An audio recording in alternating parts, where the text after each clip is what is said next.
Welcome to the Cafe Culture podcast, a season of discussions on culture, politics, philosophy and science.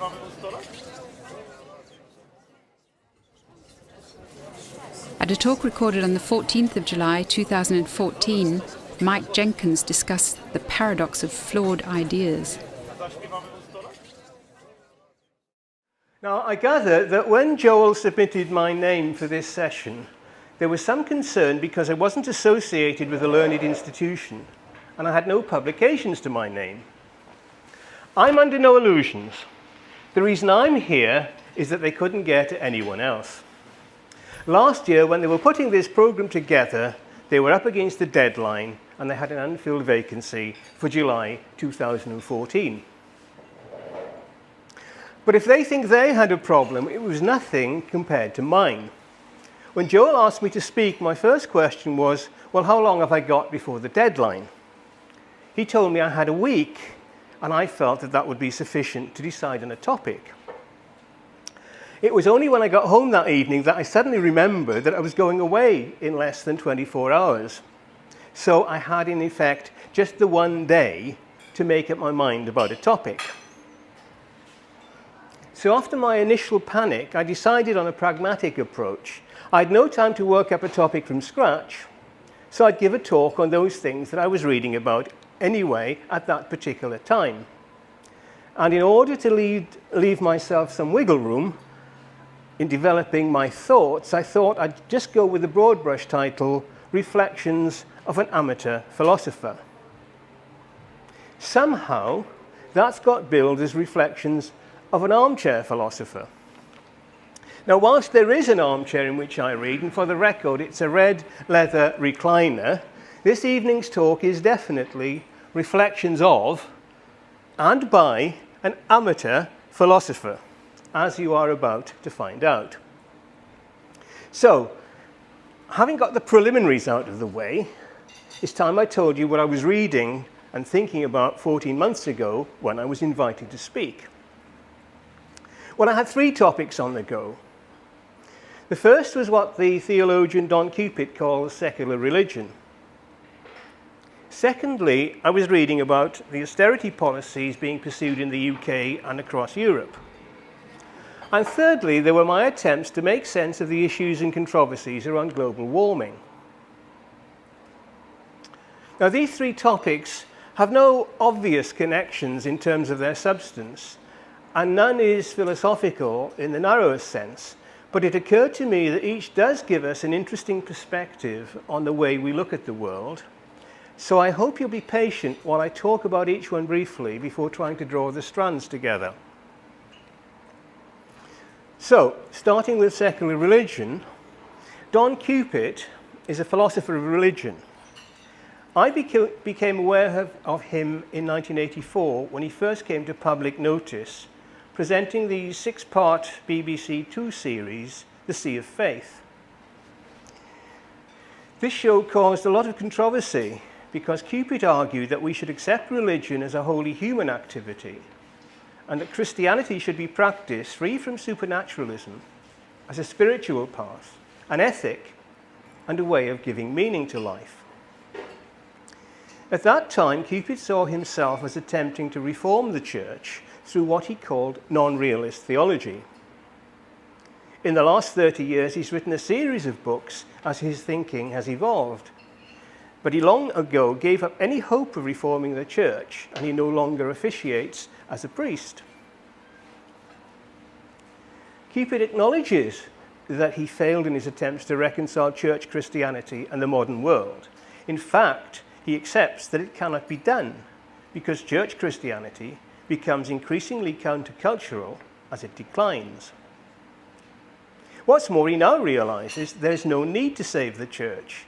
Instead, we must learn to see in modern Western secular culture all the human and Christian values that we need. Thus, we discard the institutional, authoritarian, and supernatural in favor of a secular Christian apologetics. Cupid argues that rather than thinking of Christianity as a religion, we should see it as a utopian cultural movement. To justify this, he pretty much goes back to basics, to the person and work of Jesus as presented in the Gospels. Drawing on the work of contemporary biblical scholarship, particularly that of Robert Funk and the Jesus Seminar, Cupid argues that originally Jesus was neither a saviour nor a Messiah, but simply a moral teacher in the tradition of the prophets and the teachers of wisdom. In fact, he was indifferent to religious rules and critical of religious authority.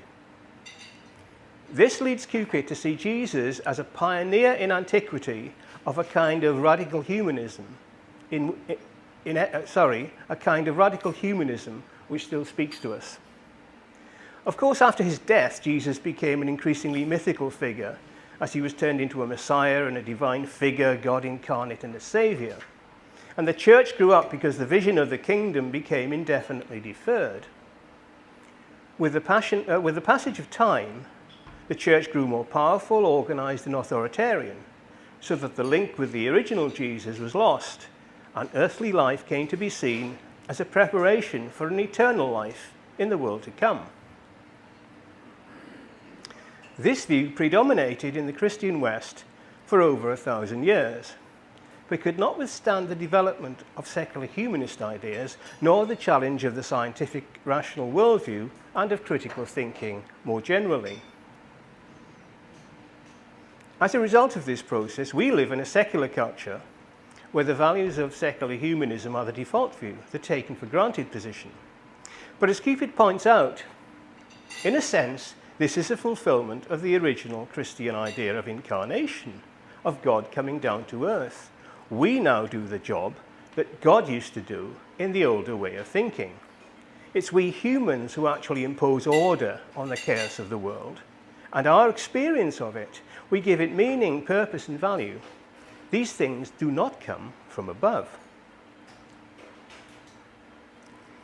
Inspired by his secular, ethical Jesus, it is in this sense that Cupid describes himself as a secular Christian, a person committed to the critical way of thinking and for whom there's only one world and one life.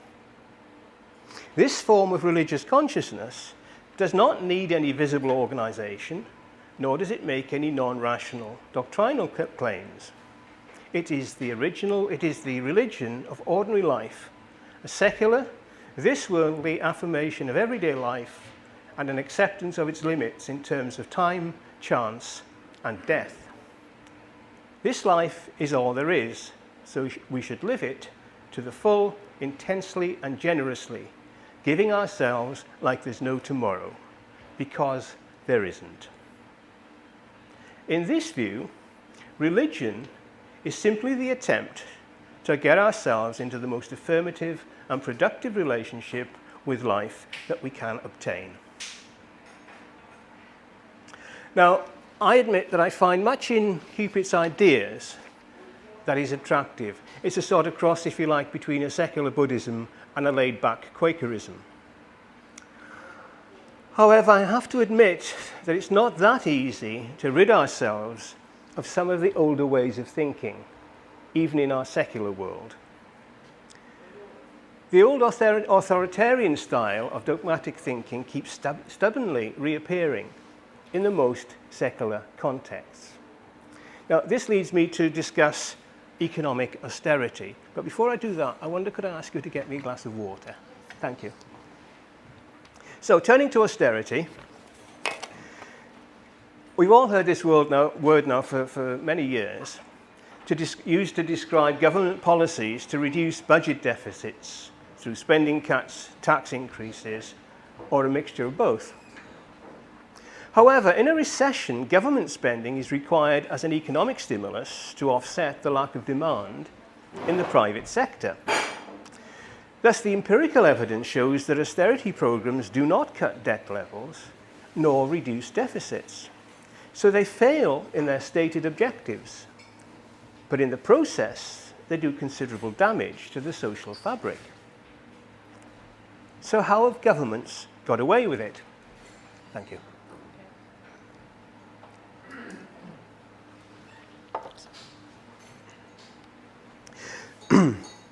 The answer seems to be that politicians have been particularly successful in presenting austerity in a particular moralistic framework, drawing on ideas of personal responsibility, duty, and sacrifice.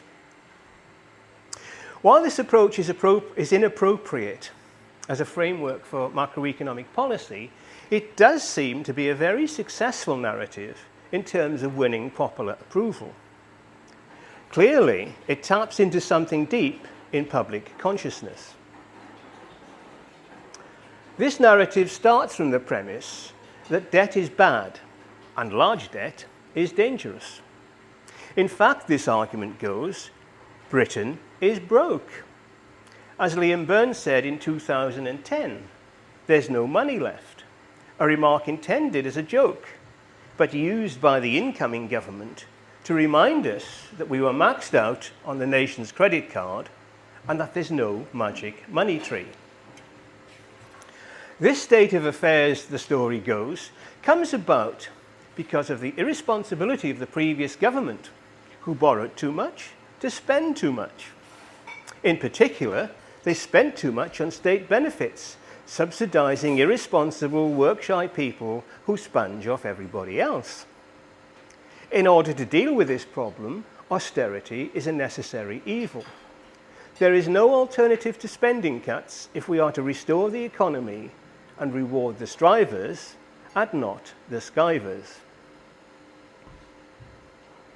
The best analysis I found on this narrative comes from the St. Paul's Institute, based at the cathedral. Its website contains an article entitled "The Meaning of Austerity, a Theological Perspective." The author, the Reverend Dr. James Walters, is chaplain to the LSE. He notes that austerity is linked to ancient themes of purification, atonement, and sacrifice, religious themes which, even in our secular society, continue to hold much power. He goes on to explain that in New Testament Greek, the word austeros comes from the verb meaning to dry up, and it is used metaphorically to imply a person of strict or severe disposition. In this usage, therefore, austerity implies a harsh, stern treatment of others. However, over time, austerity comes to be associated with asceticism, the rigorous religious practices of self-discipline and abstinence, which were developed by the monastic religious orders.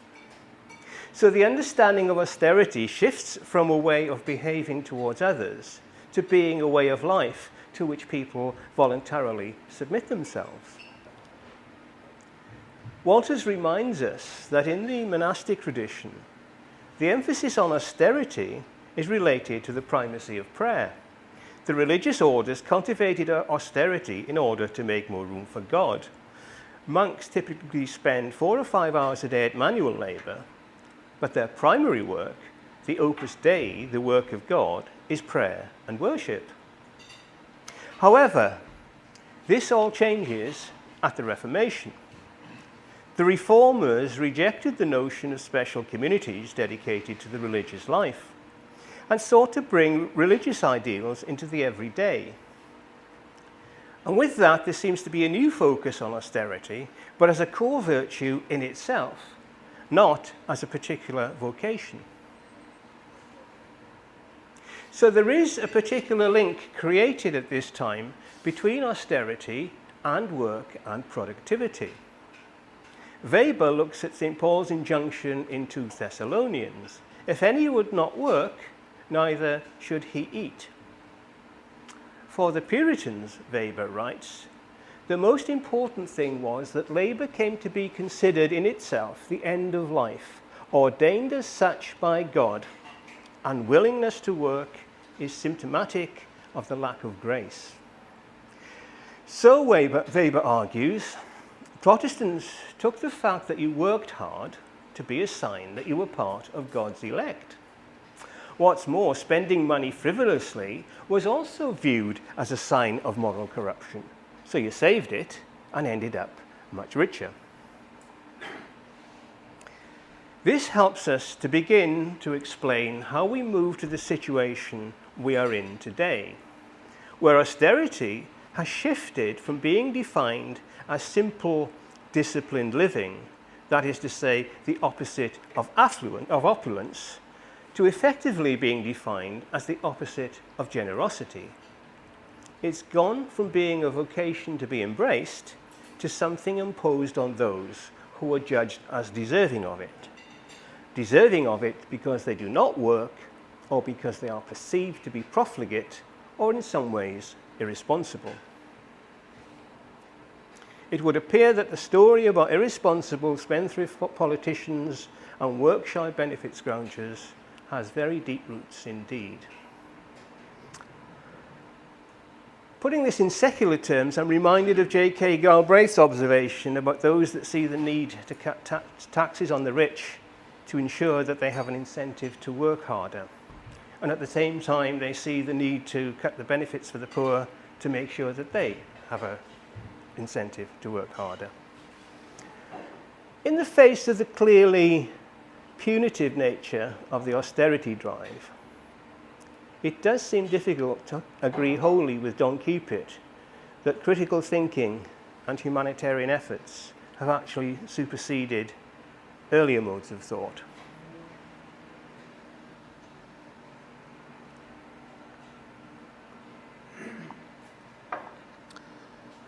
So what about global warming?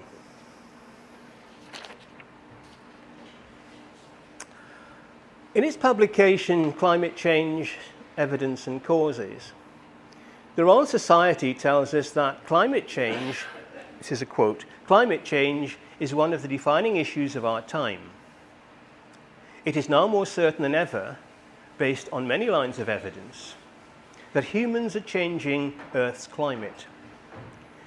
The atmosphere and oceans have warmed, accompanied by sea level rise, a strong declining Arctic sea ice, and other climate-related changes. Since 1900, the global average surface temperature has increased by about 0.8 degrees centigrade. Detailed analyses have shown that the warming during this period is mainly a result of the increased concentrations of CO2 and other greenhouse gases." Unquote. However, despite this authoritative summary of the essential physical phenomena, climate change has come to signify far more. Mike Hume, Professor of Climate Science at King's College London, wrote a book entitled "Why We Disagree" about climate change. As he points out, climate change has become as much a social phenomenon as it is a physical one. Arguments about the causes and consequences of climate change have become nothing less than arguments about some of the most intractable social, ethical, and political disputes of our era. Climate change has become a metaphor for the imagined future of human life and civilization on Earth. Hume describes climate change as a wicked problem. By this, he means that there is no unambiguous formulation of what the problem is, and no opportunity to learn from other similar cases. The complexities are such that in the public debates and political negotiations about climate change, protagonists end up arguing about different things. Political arguments merge with those about science, ethical arguments with economic ones. Differences about ideologies and values are reduced to trading blows about the right numbers.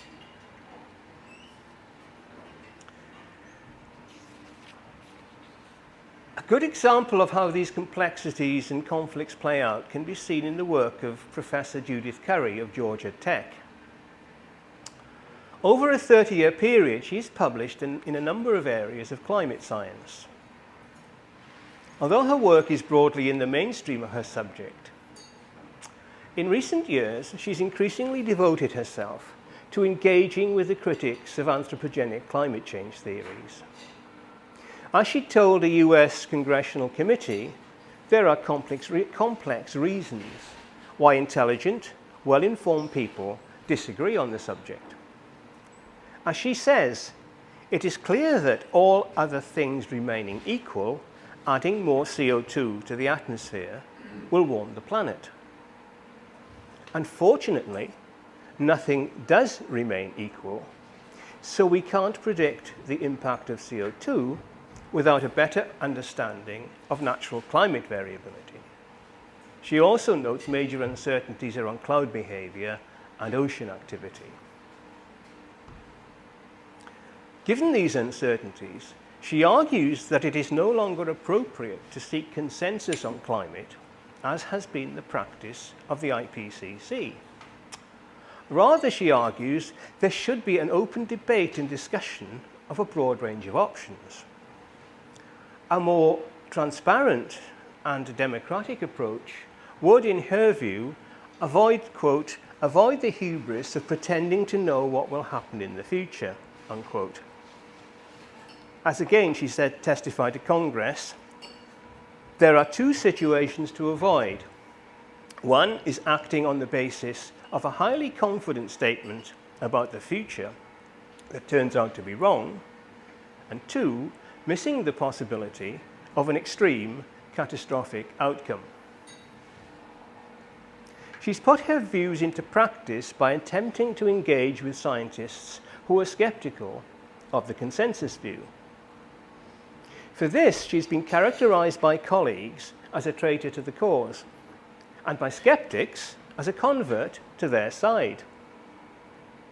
Neither of these is true, as she makes clear in her writings. But what interests me in the context I'm talking about is this polarization of views. It's again, if you aren't for us, you're against us. And this attitude was summed up in an article about Curry in the Scientific American in 2010. The headline was, "Climate Heretic, Judith Curry turns on her colleagues." Now, I find the use of religious language like that in a major science journal very telling. The Catholic Catechism tells us that heresy is the obstinate post-baptismal denial of some truth which must be believed with divine and Catholic faith, or it is likewise an obstinate doubt concerning the same. As the former dissident bishop Richard Holloway says, the uncertainty that lies at the heart of all religious systems produces compensating certainty about matters that are intrinsically unknowable. While the climate is not, in principle, intrinsically unknowable, there does seem to be a great deal we don't know. And given the importance of the issue, perhaps we should be more humble about acknowledging our ignorance and less aggressive with our opponents.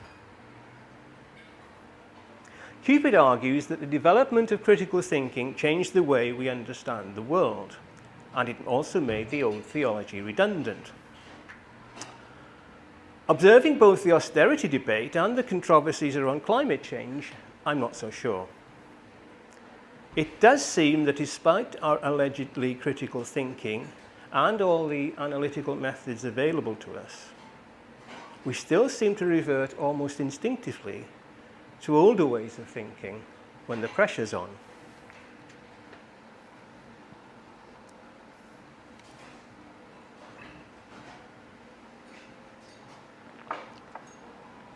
So that's a quick outline of my 3 topics. Now, while I've been struggling to make sense of those 3, Terry Eagleton has put my puny efforts very much into perspective. This year he published Culture and the Death of God, where he surveys 300 years of cultural efforts to replace God and the religious frame of reference with secular worldviews. As he puts it, from Enlightenment reason to modernist art, a whole range of phenomena took on the task of providing surrogate forms of transcendence, plugging the gap where God had once been. He concludes that none of these substitutes turn out to be very plausible. He sums the issues up in typical Eagleton style. and these are his quotes. The Almighty has proved remarkably difficult to dispose of. Atheism is by no means as easy as it looks. Not believing in God is far more arduous than is generally imagined. Whenever the Almighty seems safely dispatched, he's always liable to stage a reappearance in one disguise or other. Secular concepts contain so much religious baggage that religious faith is not easily consigned to a benighted past. In reviewing the contemporary scene, Eagleton notes the irony of the fact that the left now seem to have discovered religion. He speculates that this may be because there are important affinities between religious and secular notions of faith, hope, justice, community, and so on. As a characteristic example of this approach, Eagleton refers to Simon Critchley's book, Faith of the Faithless. Inspired by Oscar Wilde's De Profundis, Simon Critchley believes that, quote, everything to be true must become a religion. Critchley develops the idea of the faith of the faithless to address what he calls the dilemma of politics and belief, namely, that there is a need for belief, but that belief cannot rely on a traditional concept of a metaphysical, transcendent God. He recognizes the need for a faith that will bind people together in solidarity in order to arrest the decline into political cynicism. However, while to maintain credibility and authority, everything must be a religion, we have to be authors of that authority. The faith of the faithless has to be a work of collective self-creation. Critchley notes that having been told for a long time that we lived in a secular, post-metaphysical age, we've reached a time where religiously justified violence is the means to a political end. He asks whether politics is now practicable without some sort of religious dimension. Rather than seeing modernity as a process of secularization, Critchley claims that the history of political forms is best viewed as a series of metamorphoses of sacralization. He differentiates his position from the evangelical atheism of Dawkins and Hitchens.